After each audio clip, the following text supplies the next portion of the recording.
ต่อไปเนาะเดี๋ยวเฮามาเข้าเลเบิ้งจะอยู่ปึ้มอ่าตัวนี้เนาะอ่าปึ้มแบบเรียนหรือว่า textbook เนาะตัวนี้จะอยู่หน้าที่6หน้าสำหรับปึ้มนี้เนาะหน้าจะอยู่ทางกลางเด้อทางกลางเดี๋ยวเฮามาอ่านรูปประโยคเนาะก็คือ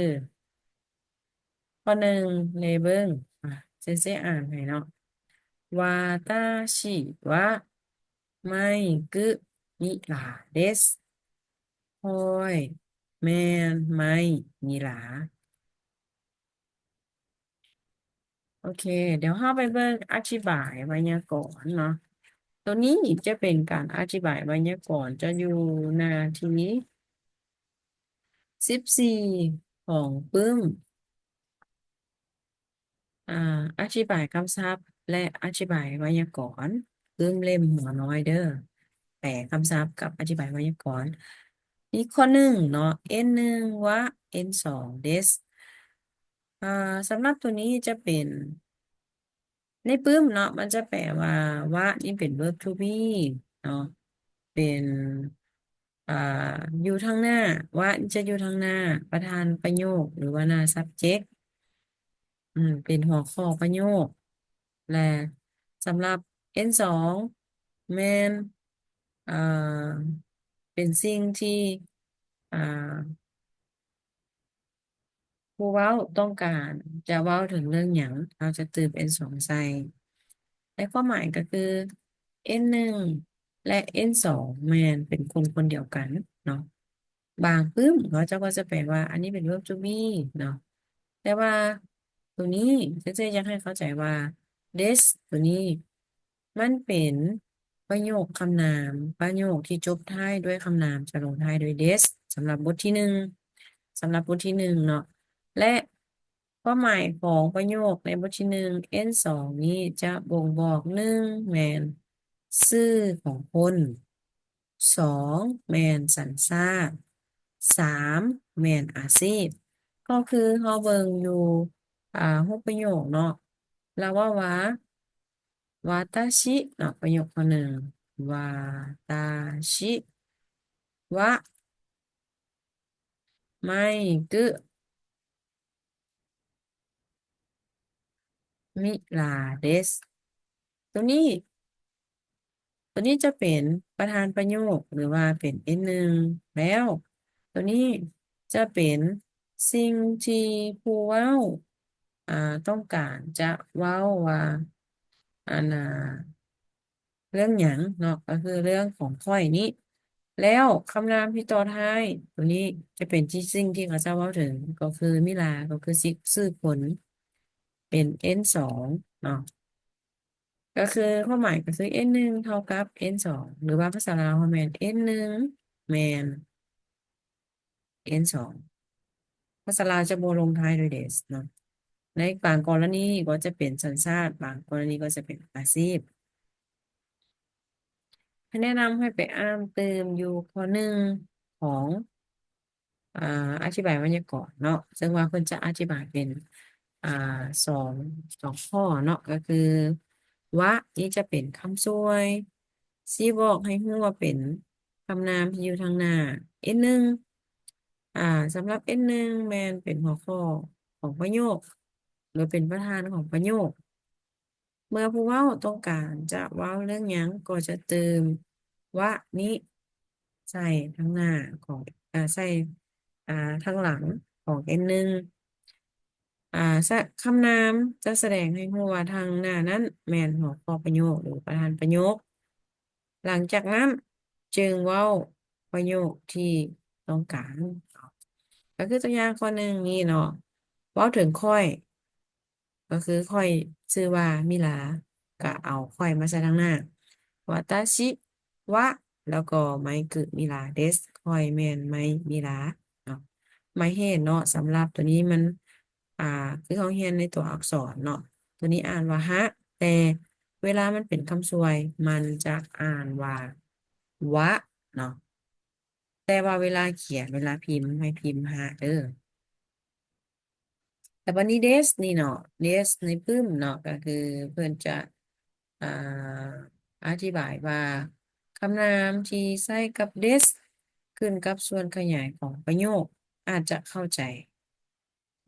ยากหน่อยนึงเนาะสำหรับเซนเซ่นะเซนเซ่จะอ่าให้ทุกคนเข้าใจว่าเดสนี่จะอยู่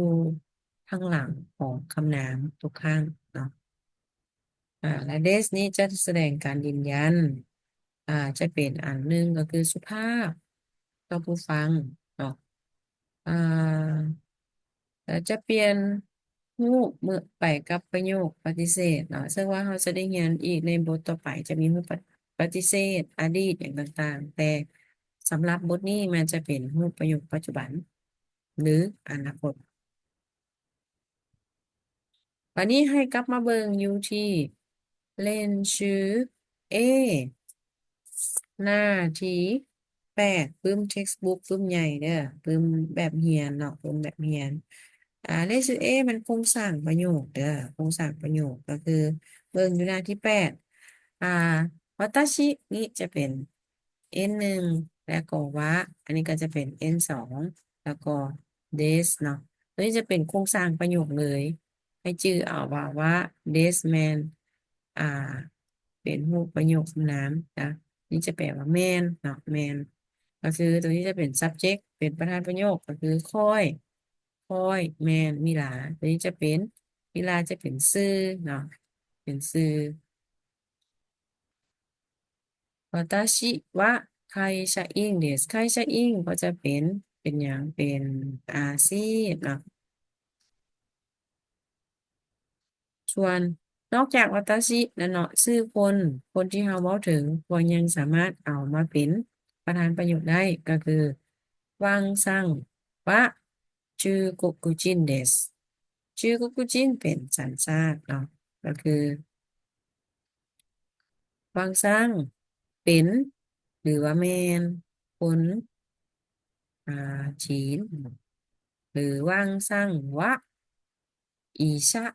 เดส วังซังเป็นท่านหมอหรือวังซังเป็นแม่นท่านหมอ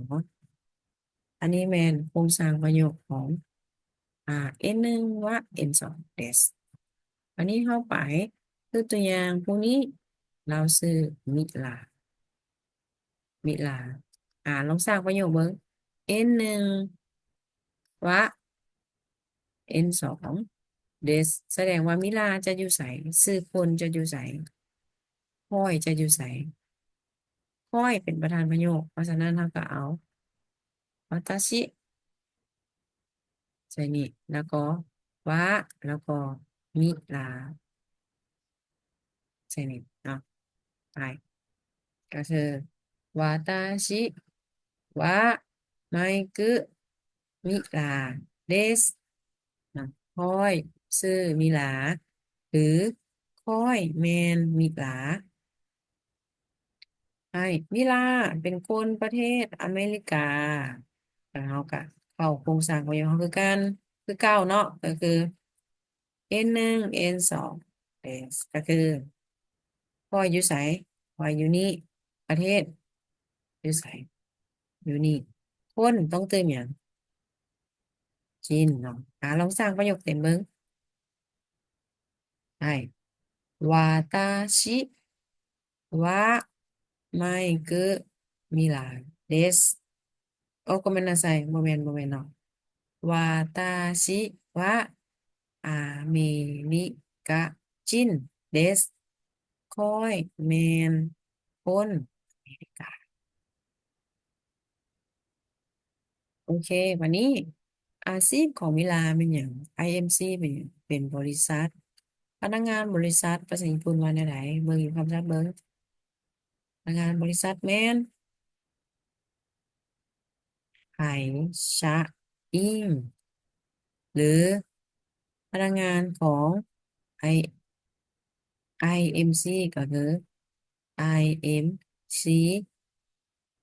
เขายังเรียนบ่ฮอดเนาะเดี๋ยวจะนักขอต่อไปฮอด IMC เนาะโนะแปลว่าของเด้อชะอิง วันนี้เขาก็เอาใส่โครงสร้างประโยคเขาคือเก่าก็คือ วาตาชิวาตาชิวะไคชาอิงเดสหรือว่าวาตาชิวะ IMC โนชาอิงเดสก็ได้แต่ว่าตัวนี้เขายังเรียนบ่ฮอดเรือเนาะสามารถรอได้คือกันได้โอเควาตาชิวาตาชิวาตาชิญี่ปุ่นจะมาเห็นวาตาชิจะมาเอามือใส่เอสไปนี่วาตาชิวาตาชิหรือว่าเอามือซี่นั่นยังไงวาตาชิไอ้วาตาชิเป็นหยังนี่นะโคเบะกายหยังไง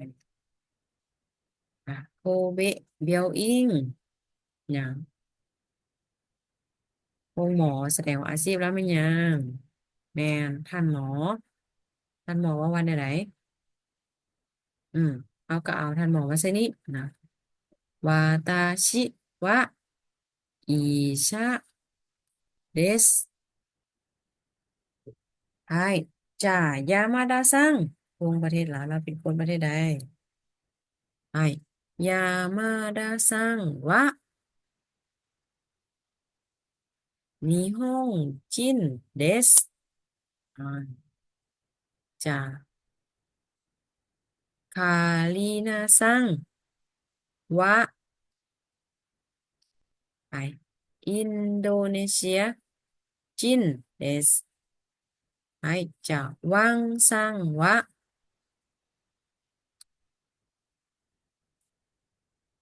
ไอวังซังวะจูโกกุจินเดสไอบันนี้เอา